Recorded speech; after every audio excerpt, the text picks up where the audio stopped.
Zahra. Dua lautan ialah Ali dan Fatimah. Mereka juga mendekati Quran, tetapi mereka mendekati dengan kesesatan.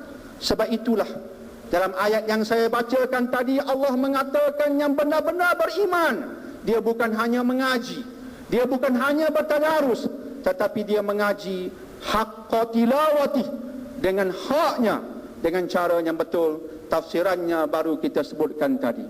Tuan-tuan hadirin sidang Jumaat yang dimuliakan, bila kompas kita betul, kita mendapat takwa, lebuh raya kita hebat, iaitu panduan daripada Al-Quran. Alhamdulillah, kompas membawa kita kepada hasanah di dunia dan hasanah di akhirat. Lebuh raya kita memudahkan kita mencapainya. Disitulah letaknya kepentingan Al-Quran. Sebab itulah di peringkat awal Islam, ketika Islam belum boleh tertegak secara syamil dan kamil, di Mekah selama 13 tahun, banyak yang belum tercapai, banyak yang tak dapat ditegakkan. Umat Islam merupakan mangsa kezaliman kafir Quraisy, justru banyak yang belum boleh ditegakkan. Tetapi di saat itu ada satu perkara yang mesti ditegakkan. Mau tidak mau Nabi menekankan itu mesti kita buat. Susah macam mana pun mesti dibuat. Sebab dia noktah awal kepada kejayaan. Apakah dia? Hidup berdasarkan wahyu. Sebab itu berpandukan riwayat Abdullah bin Mas'ud, beliau mengatakan, kami ketika ditindas di Mekah, kami akan mencuri-curi bersusah payah untuk berhimpun di rumah sahabat yang bernama Arqam ibnu Abi Arqam. Di situ kami akan bertemu Nabi dan kami akan diajar 10 ayat. Kami menghafaz, memahami. Kemudian selepas kami hafaz dan faham, kami balik untuk menghayati. Kemudian datang semula ke rumah sahabat itu untuk mengambil lagi 10 ayat. 10 campur 10 campur 10. Akhirnya tertegak negara Islam di Madinah. Akhirnya tertegak empire Islam di 1/3 dunia selepas itu.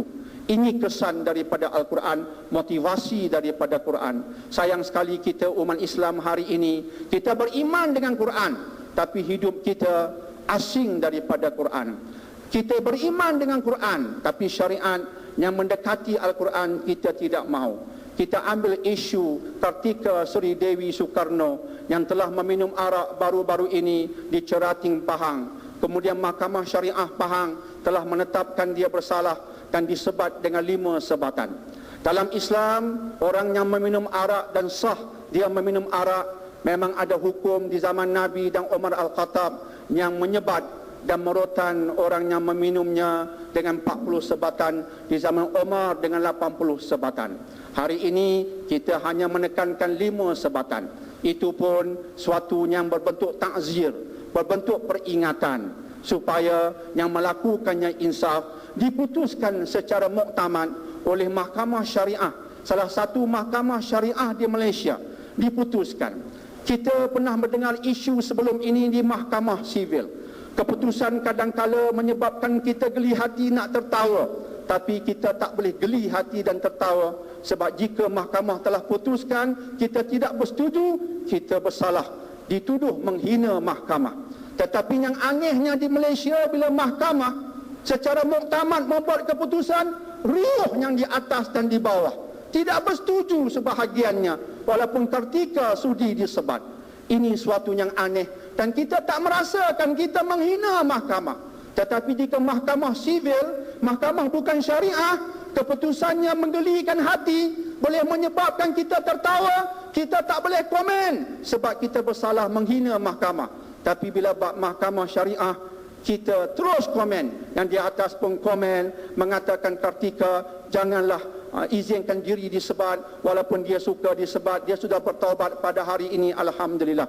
Ini satu contoh yang mudah sahaja tentang betapa umat Islam pada hari ini khatam Quran, tadarus, bukan main rajin, tapi bila sampai kepada amali, praktikal, menyentuh sikap, nilai yang hendak kembali pada syariah, kita melenting. Itu maksud saya mengutarakan ayat tadi, bahawa Allah mengatakan orang yang membaca Quran dengan sebenar-benar pembacaan, ulaika yu'minuna bih, itulah yang beriman. Ada yang baca bukan sebenar-benar pembacaan, Lepas baca, dia kata Quran tak sesuai, tak relevan. Sedap hanya untuk dibaca, cari berkat saja. Ini orang yang tak beriman dengan Al-Quran. Tuan-tuan, hadirin sidang Jumaat yang dimuliakan, jangan buta Quran lagi pada hari ini. 52 tahun kita merdeka. 52 tahun Islam agama rasmi.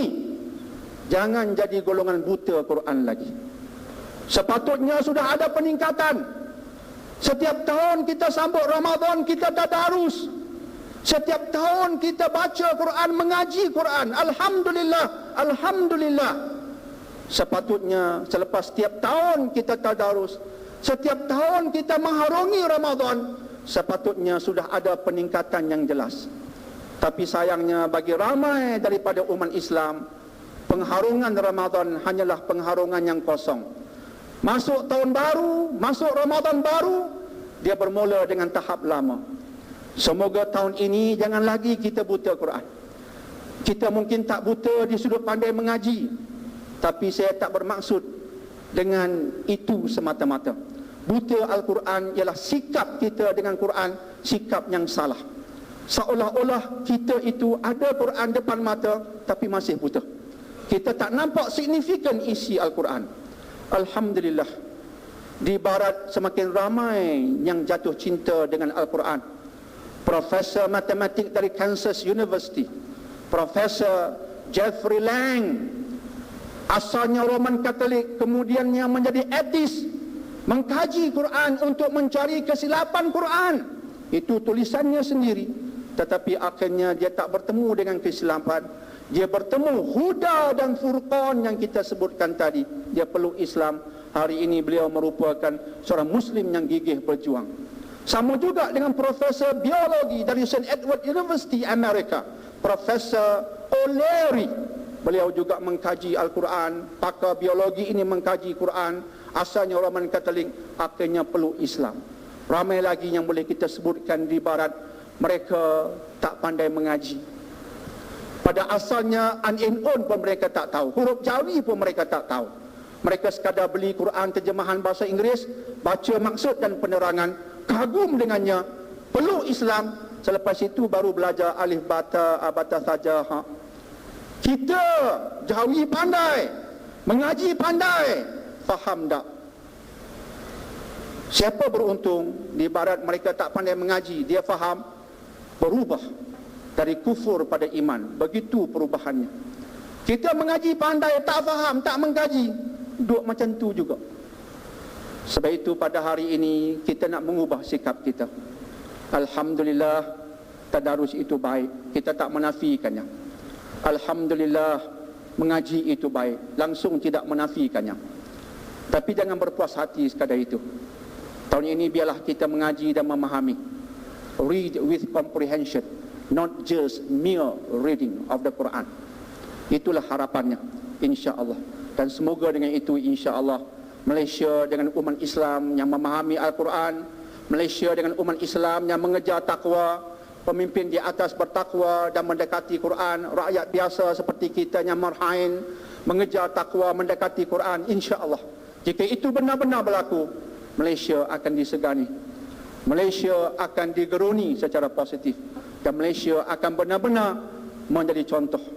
Dan akhirnya masyarakat akan insya-Allah menjadi masyarakat yang disayangi dan diberkati oleh Allah Subhanahu wa taala. Kita harapkan itulah yang terhasil dengan Ramadan tahun ini, insya-Allah. A'udzubillahi minasyaitonir rajim. Ya ayyuhalladzina amanu dkhulu fis silmi kaffah wa la tattabi'u khutuwati syaitan innahu lakum aduwwum mubin. Wahai mereka yang beriman, laksanakanlah Islam secara total ataupun sepenuhnya, dan jangan kamu ikut langkah-langkah syaitan. Mereka kesemuanya merupakan musuh yang nyata bagimu. Barakallah li wa lakum bil Qur'anil azim wa nafa'ani wa iyyakum bima fihi minadh dzikril hakim wa taqabbala minni wa minkum tilawatahu innahu huwas samiul alim. Aqulu qawli hadza wa astaghfirullah li wa lakum wa lisairil muslimin wa muslimat fastaghfiruh fa ya fawzal mustaghfirin wa ya najatat taibin.